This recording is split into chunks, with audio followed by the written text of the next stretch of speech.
Hi guys, thanks so much for joining us. So I think we'll maybe get started now. People might still be trickling in, but that's all right. So the MGSDL is really proud to welcome Professor Randall Abate. So the McGill Journal of Sustainable Development Law is a bilingual student-run peer-reviewed academic journal, which is based at McGill University's Faculty of Law in Montreal. It's an interdisciplinary publication. We encourage submissions from researchers, academics, practitioners, policymakers, and students in a range of fields. So we aim to provide a forum for debate and critical analysis about the economic, societal, and environmental issues surrounding sustainable development law and policy. We accept articles pertinent to any area of sustainable development law and policy on a rolling basis, but we are thrilled to present the following Volume 17 editorial prompt, in crisis, rights, resilience, and responsiveness in a pandemic. So we invite authors to reflect on how their research interests might align with the following focus topics or create an analogous one of their own making. So today we have Professor Randall Abate. He's the inaugural Rechnitz Family and Urban Coast Institute Endowed Chair in Marine and Environmental Law and Policy. He's also a professor in the Department of Political Science and Sociology at Monmouth University in West Long Branch, New Jersey. He also serves as the director of the Institute for Global Understanding at Monmouth. He teaches courses in domestic and international environmental law, climate justice, constitutional law, and animal law. Professor Abate joined in the Monmouth faculty in 2018 with 24 years of full-time law teaching experience at 6 US law schools. He has delivered lectures and taught international and comparative law courses on environmental and animal law topics around the world. So I think the way today is going to go, we'll have about maybe 40 minutes with Professor Randall Abate's presentation, and then we'll have a substantial amount of time for questions. So go ahead whenever you're ready, Professor. Thank you so much, Ava, for that kind introduction. It's great to be back with the McGill Journal of Sustainable Development Law and Policy, and I really enjoyed my previous visit in April. Both were virtual, and I'm hoping the third time will be the charm, and I'll be able to visit McGill and enjoy a visit to Montreal. I've really enjoyed working with the journal, and I'm really excited to have this opportunity to speak with you today about an article that I've just completed, and I'm in the process of getting it ready to submit for journal publication.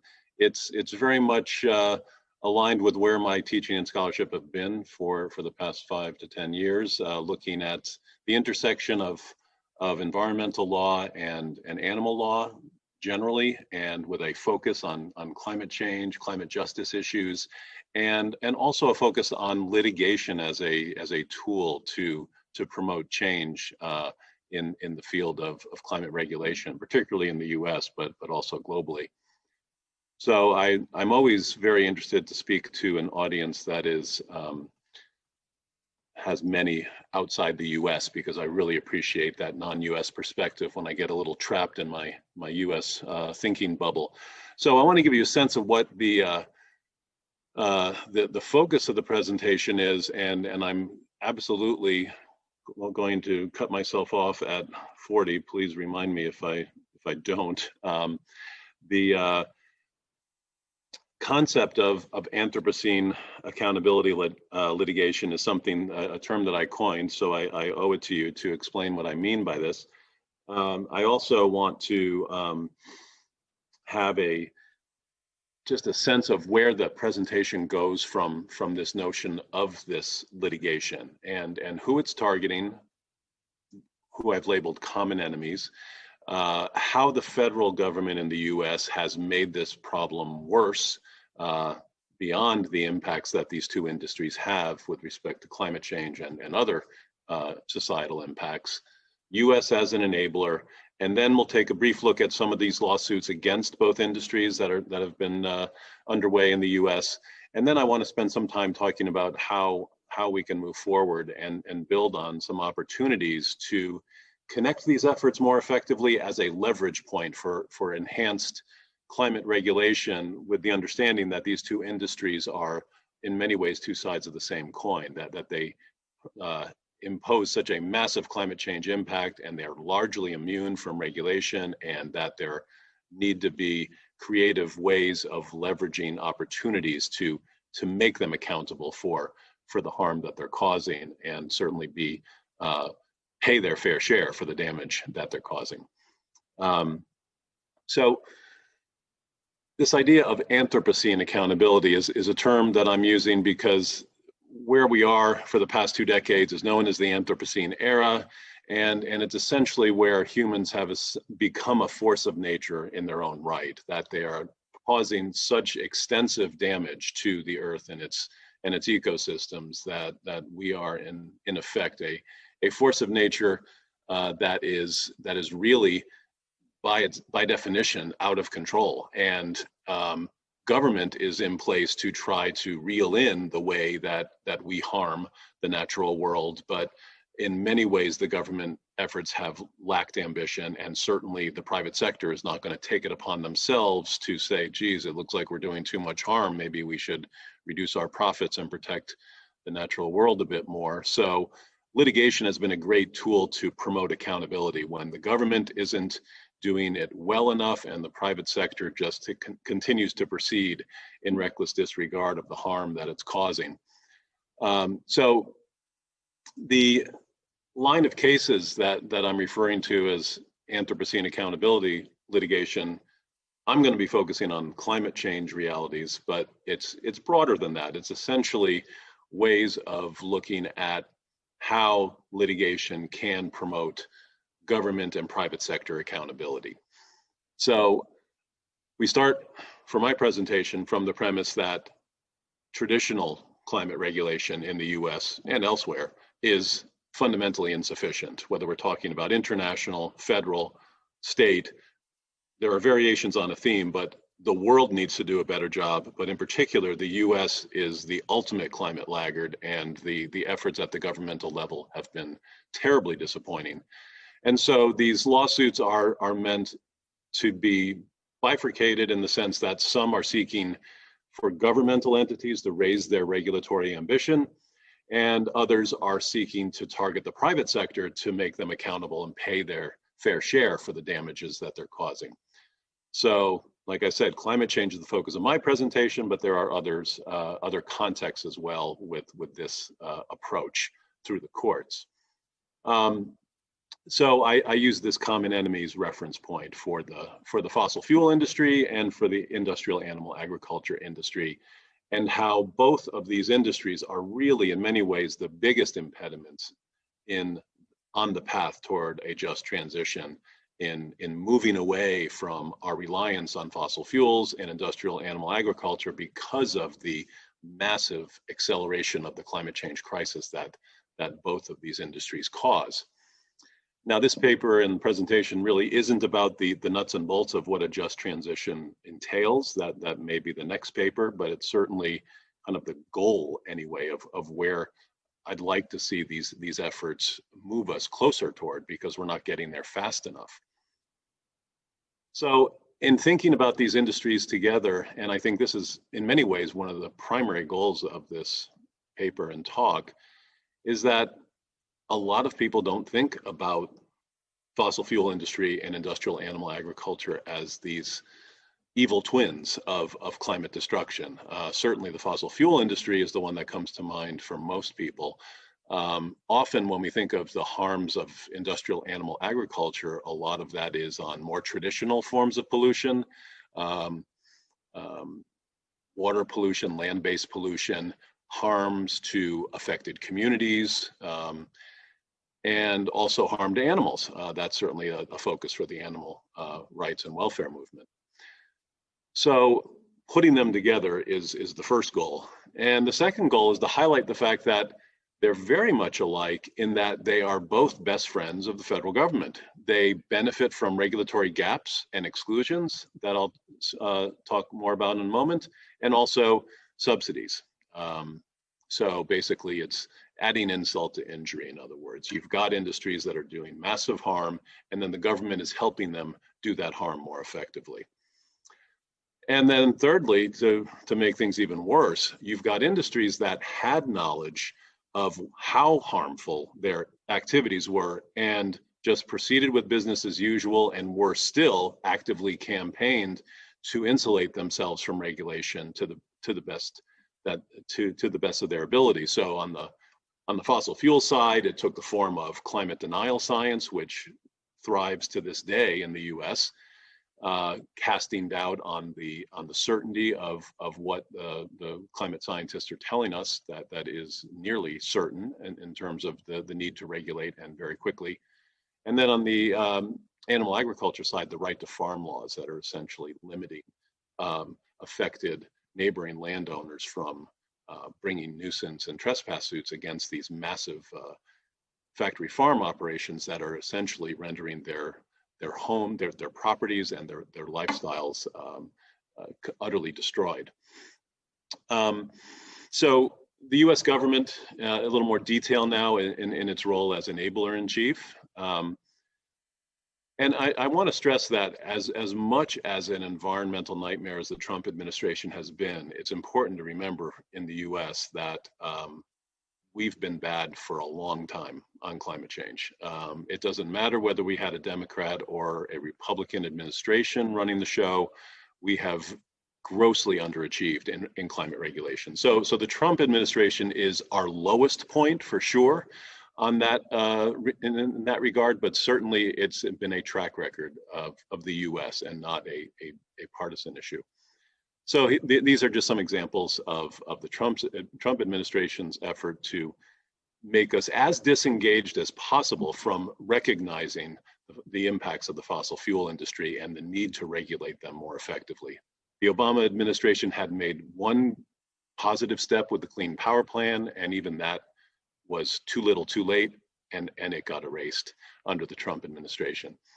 As far as the animal agriculture industry goes, this is almost worse, that CAFOs, concentrated animal feeding operations, are just massive sources of pollution and harm to society on so many levels, and they are deliberately excluded from major federal environmental laws that regulate and quite actively regulate many other kinds of industries that do less harm than CAFOs do. So you can see this is very much of a sweetheart deal arrangement that both the fossil fuel industry and animal agriculture have in the US with the federal government. They are essentially doing what they want with impunity. So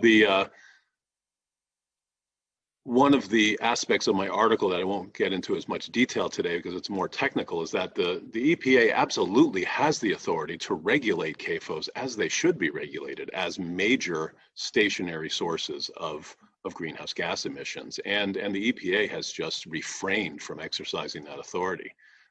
We saw a version of that in Massachusetts v. EPA, a 2007 Supreme Court case. That context was focused on EPA having the capacity to regulate carbon dioxide emissions from new automobiles. But on the same note, we see that same capacity to regulate in terms of how the statute is supposed to work, and yet it's not happening for animal agriculture, again, because of their relationship with the federal government.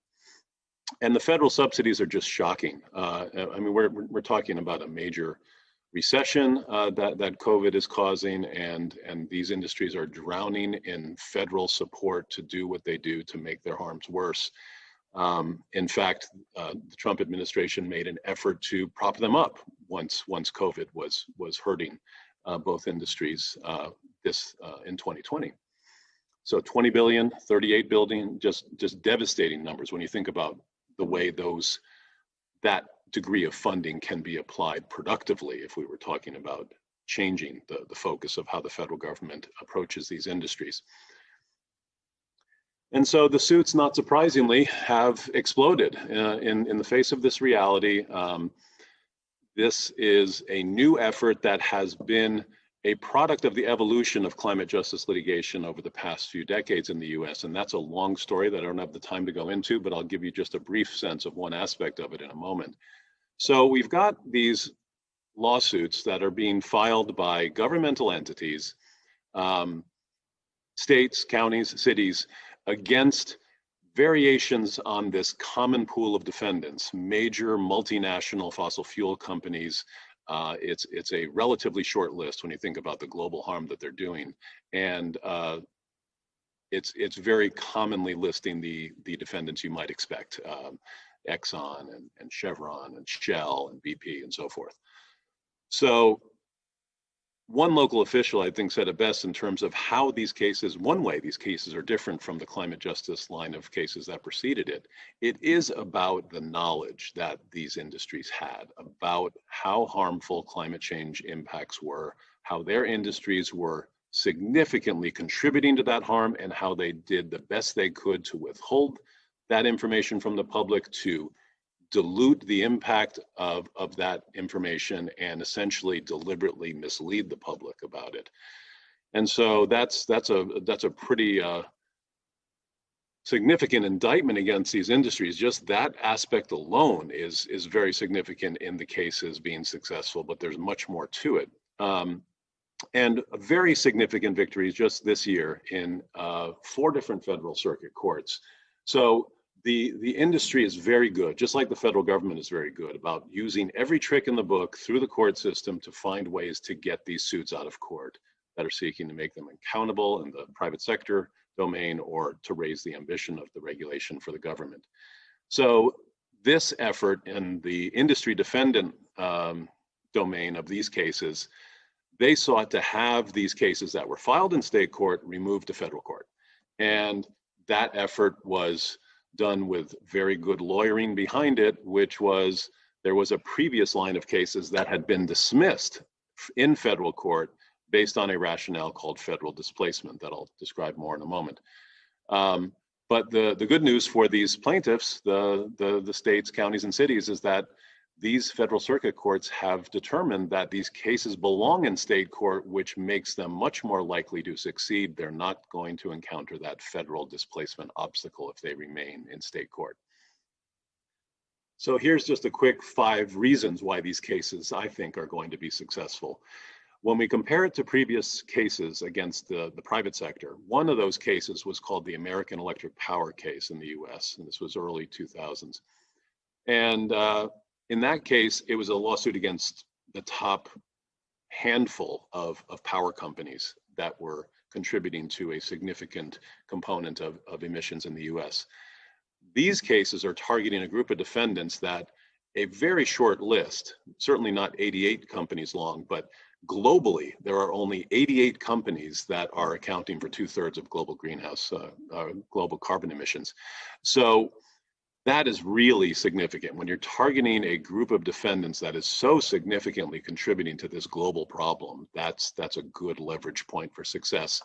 Perhaps more importantly, though, is the evolution of climate attribution science. And this was one aspect that caused those earlier cases to fail, that there wasn't sufficient evidence scientifically to tie, let's say in the Kivalina case in Alaska, Exxon and other corporate defendants were sued there. And their argument was, well, you see that coastal erosion there that's about to inundate that tiny strip of land in northern Alaska. Well, there's no way scientifically to link my client's emissions to that erosion. And at the time, they were right.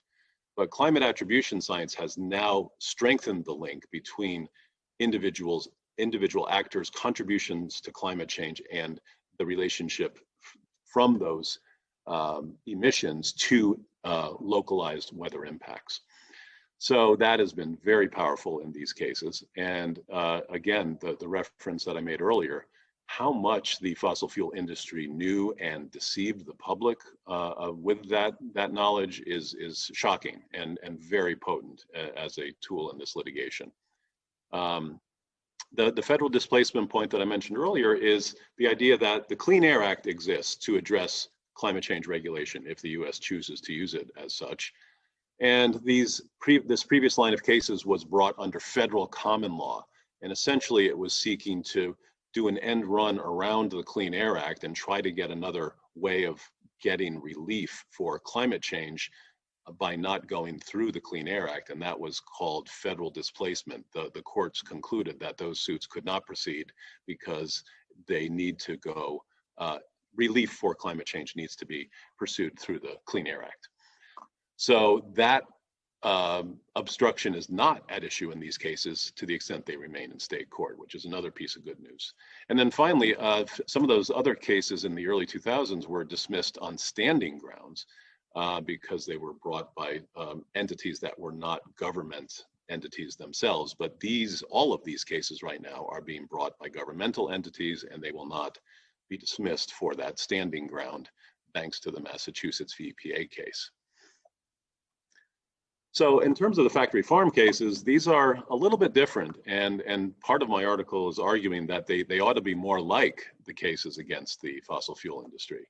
So most of these cases are against these massive factory farms. There are some more recent ones that are also trying to address this problem by suing governmental entities. So a couple of examples of that are suits against USDA, particularly in the COVID era, about failing to protect the public adequately from knowledge about what was going on in meat packing plants and potential harm to the public by failing to communicate that information and instill protections against those threats.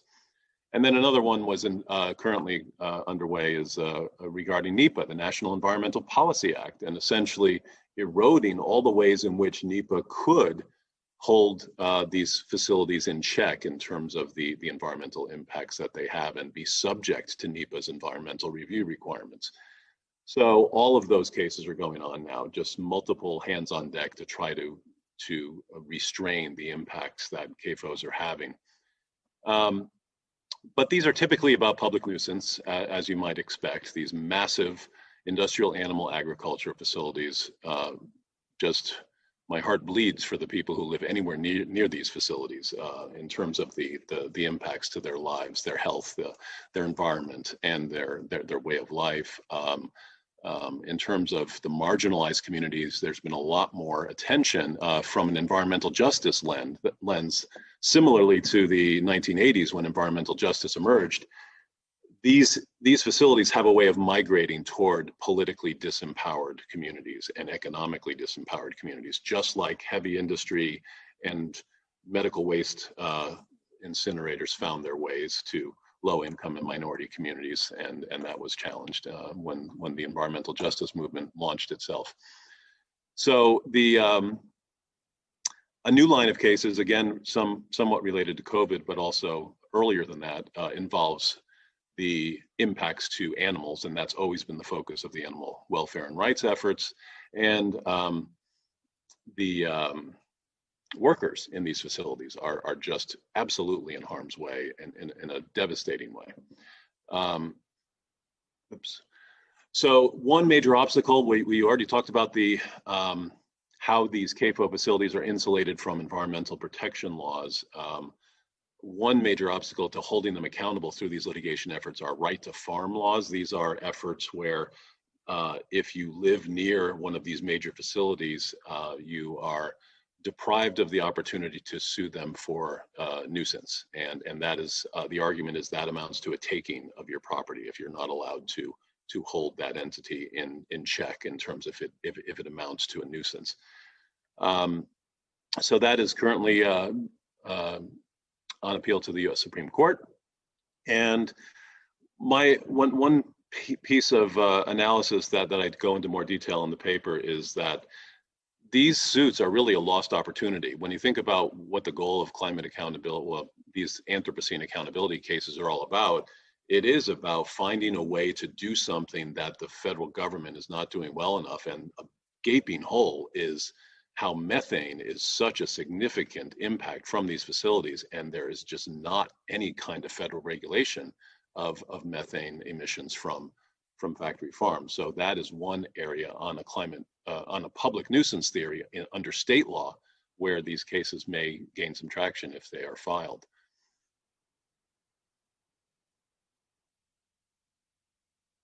Okay, so going through the proposals. So one aspect, and this is just a sad reality of human nature, that our most effective efforts to regulate the environment have always in the US been linked to protecting human health, safety, and welfare. It's not, we're not addressing the environment and its integrity because of its inherent value.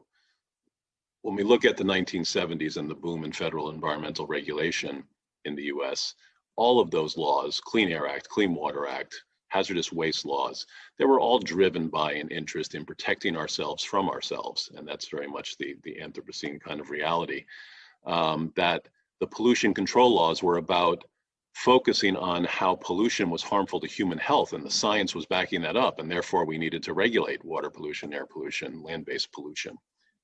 So part of the tobacco and opioid litigation context is premised on that, but also premised on the knowledge that the industry had and how it proceeded in disregard of the knowledge and was causing harms to the public.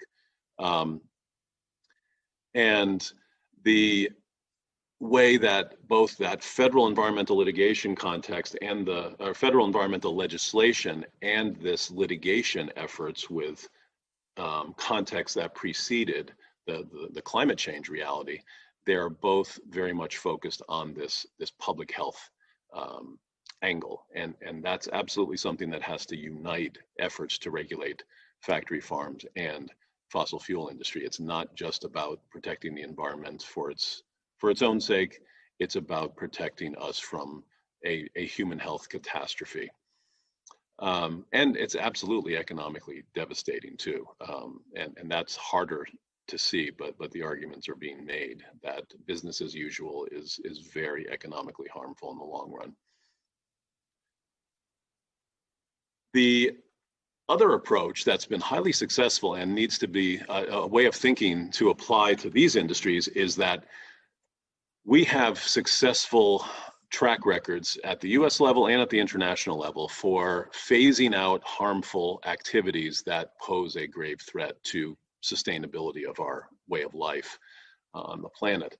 And certainly with the Montreal Protocol and its aggressive phase out regime with CFCs, and starting in the 1980s, that was a great example that, the science supported that if we didn't regulate CFCs, if we didn't transition to something that was a more sustainable alternative, we moved to HFCs, and that was an ozone-friendly alternative that helped us out of that stratospheric ozone threat. Unfortunately, HFCs are the most potent greenhouse gas available, so we didn't quite get out of harm's way just yet. So we're now regulating HFCs as a climate pollutant.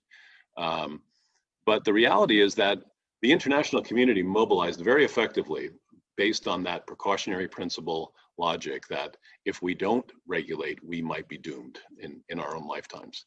And we somehow can't apply that logic to climate change yet. And it's ironic because the science is even stronger in the climate change context. I mean, just read any day's worth of news and you see climate catastrophes everywhere, developed and developing nations alike. So the earlier example in the 1970s in the US was getting the lead out of gasoline. And that was a similar reality, although there was a little bit of industry manipulation there that we didn't have with the CFCs. Actually, the industry was quite cooperative in the CFC context to make that transition, but in lead, not so much. So this was, again, a scenario where once the science backed up how dangerous lead was to everybody, but especially to children and the neurological impairments that went along with that, it was actively phased out. And so when we talk about the need to actively phase out fossil fuels to renewables and the industrial animal agriculture way of producing food to more of a plant-based food system, those transitions are not going to happen just by waiting for the market and cultural impetus to take care of it. That's got to be compelled from the government, just like we saw with these earlier contexts that were very successful, and that requires the appropriate political will. And it's a good time to mention that elections matter at this moment. So COVID is something that, when it started happening, I never imagined that this would be such a integral part of my environmental scholarship and teaching as it has become. So one thing about COVID that's highly relevant to this reality that we're facing with addressing climate change more effectively is that it gave us a little glimpse in what it means for short-term sacrifices that are not devastating and how much of an environmental benefit we can realize. And so, yeah, a lot of people like me were a little squirrely with 6 months of house arrest with lockdowns, but ultimately, when you think about the long-term gains that this year is likely to yield, many sources are saying lowest global greenhouse gas emissions in 2020 since World War II, post-World War II years. So that's really amazing. And yes, it was inconvenient, but was it unsustainable to live like that? Absolutely not. It was part of a transition that should have been happening already. I mean, we should have been doing more telecommuting. Now we had to, and it worked pretty well. It was a very abrupt transition, so it was a little rocky, but nonetheless, it was achievable and sustainable in a way that our previous normal was not. So that's quite valuable about what COVID has taught us.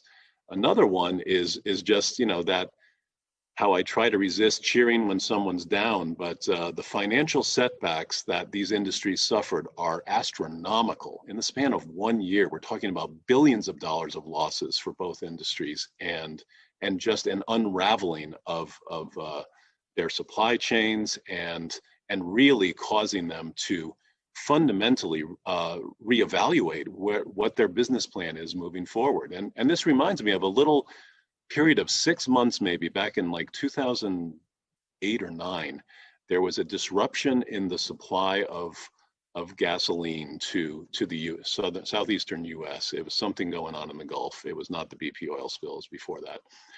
And the price of gasoline went up by about 50 cents a gallon for about 6 months. And in that 6 months, SUV dealers almost had to shut down. And that's how simple it is to disrupt these industries. When there's enough of an impact on their bottom line, they are really going to scramble to do something that might make more sense for society. And that's what we've already seen. BP and Shell radically adjusting their long-term plan in terms of moving to renewables faster, transitioning away from their extraction and production of fossil fuels. So, and that happened in the span of months. It's just remarkable. So this has to be an opportunistic leveraging of these opportunities that we're seeing just in these past 6 months. And the plant-based food industry and factory farm impacts are remarkable as well. So there were some figures there about how plant-based food sales in April in the US went up by about 300% in the span of a month. And similarly, how much attention on the factory farm side, how thousands of animals had to be exterminated because of the breaks in those supply chains, and how much negative attention that received. And of course, it's catastrophic for the animals in the short term, but perhaps very valuable in the long term for us to be reevaluating that model of producing our food, how fundamentally unsustainable and immoral it is. So there are still many challenges though. Whenever we talk about abrupt transitions, humans get nervous. And so that desire to cling to the status quo, that line I hear all too often this year, I can't wait to get back to normal, I hear from so many. Well, I'm not eager to get back to normal. Normal was awful, and normal is exactly what we need to get away from. So this messaging is really important in the years ahead, that COVID taught us something valuable about how we need to transition away from our unsustainable lifestyle based on fossil fuel and factory farm food consumption. And so again, we're going to have those knee-jerk reactions to say, oh, let's cling to normal. And that's exactly what the Trump administration did by propping up those industries when they were drowning. And one thing even prior to 2020, and why this is momentum that needs to be capitalized on, major dairies were already filing for bankruptcy in the US. Borden, I mean, this is the major dairy I grew up with, and all that messaging that milk does a body good. This icon of American society filed for bankruptcy prior to the pandemic. So the writing's on the wall about this transition. It just needs to happen, like the IPCC is telling us, within the next decade. We're running out of time. So as far as how else we could achieve kind of this jointly initiated path by leveraging these two industries to transition away from their destruction. First and foremost, and this is true in the US and Canada, I mean, the destructive subsidies just have to stop.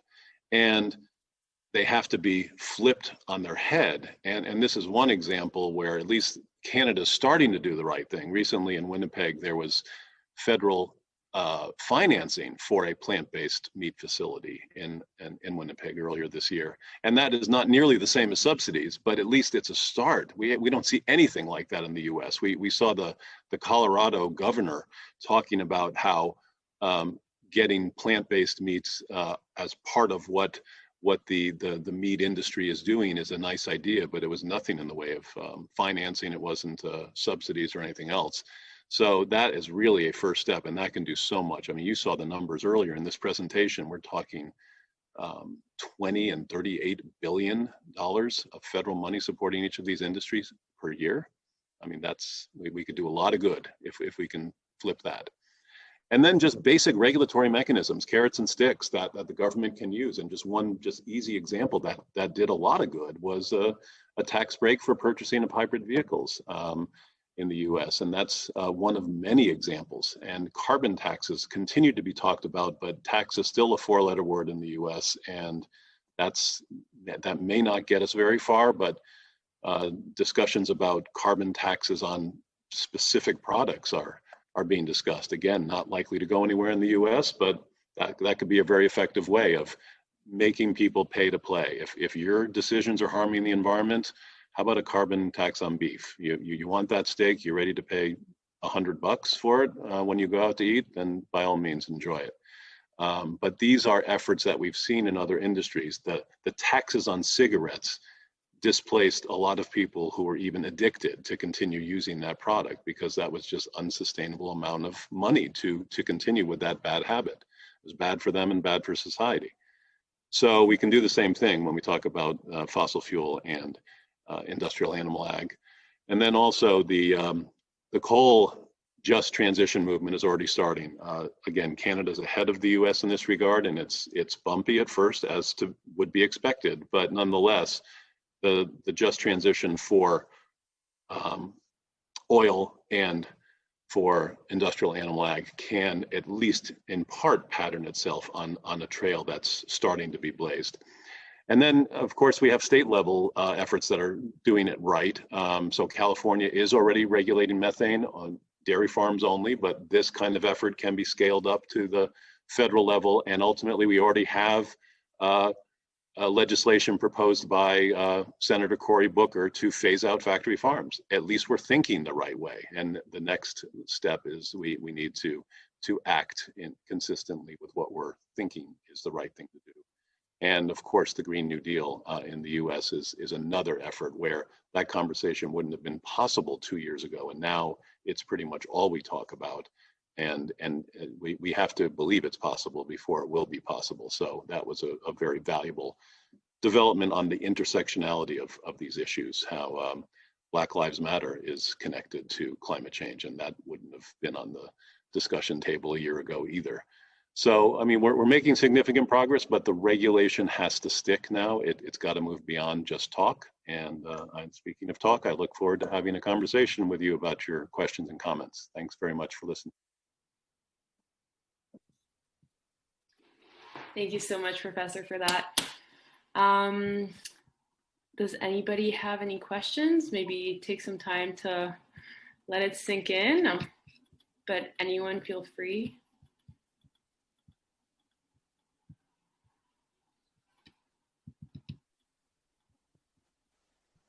Hi, can you hear me? Yes. Hi, I had a question about whether there was any kind of contemplation around litigation for industries that support fossil fuels and animal agriculture. So for example, financial institutions. Well, that's a very good point. What I am familiar with is a really strong effort on fossil fuel divestment. I mean, it's very much of a social movement primarily.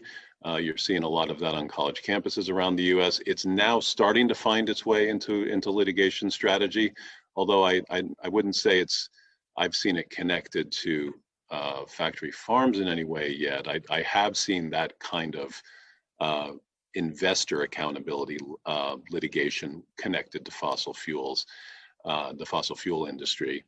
And it kind of reminds me of hazardous waste site litigation in the 1980s that CERCLA, our hazardous waste site law in the US, it was initially about getting responsible parties to clean up hazardous waste. And it began with owners, operators, transporters, but it extended quite a bit from there, and it reached lenders, and it reached trustees, and people that were initially seemingly remote from the activity were nonetheless getting on the hook for liability. So I think this is a logical progression to seek accountability for those that aren't directly involved, but even in some way supporting something that we don't want to see happen.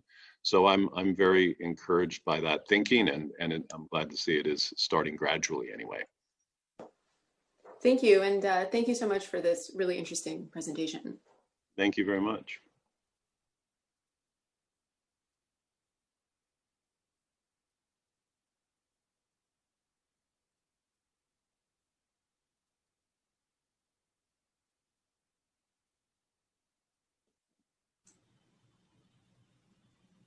We also have another raised hand from Allison Lala.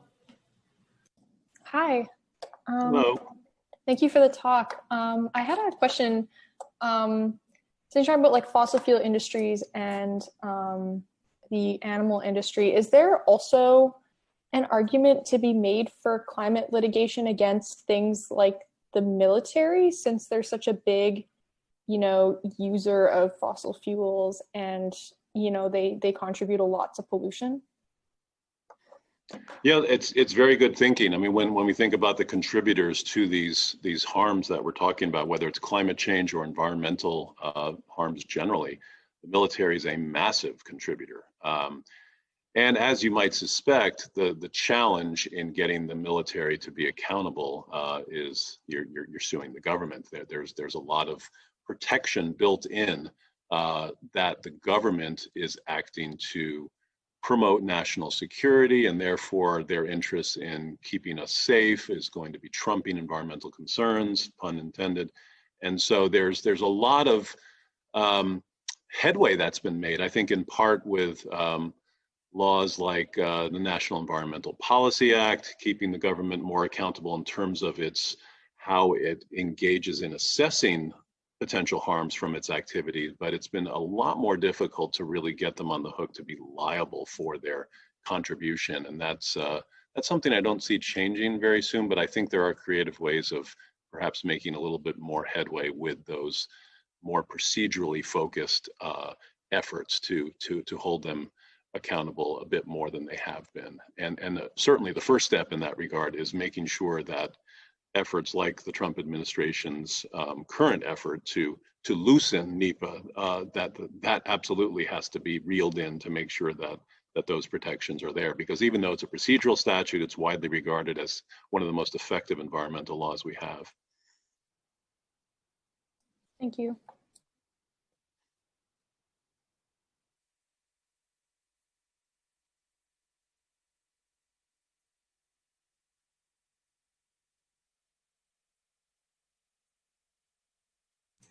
We had another question in the chat relating to the paper. And a couple of students were interested into whether the paper has already been published or if there is a copy of the manuscript available. I'd be very happy to share the working version that I have. It has not been published yet because it hasn't been submitted, but I'm hopeful once it is submitted, I'll be able to share where it will be placed. That's likely within the next week that I plan to submit it. But I'm happy to share the draft. I mean, it certainly goes into a lot more detail on everything that I discussed today, and happy to receive comments or questions by email on the working draft. So I'll share that with Arsalan to circulate to the group.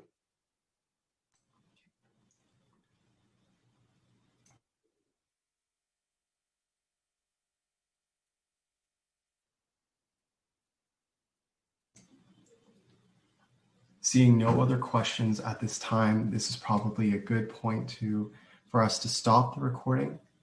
For our guests who joined us today, on behalf of the MJSDL, we would like to thank everyone for their time and interest in Professor Abate's research and lecture.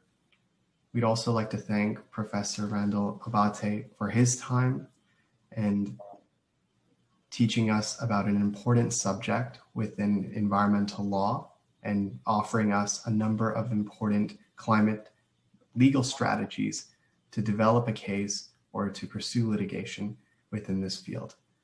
Once again, I'd like to thank everyone for their time and attendance, and we look forward to hosting you once more through the MGSDL's talk series. Thank you so much. Thank you all very much.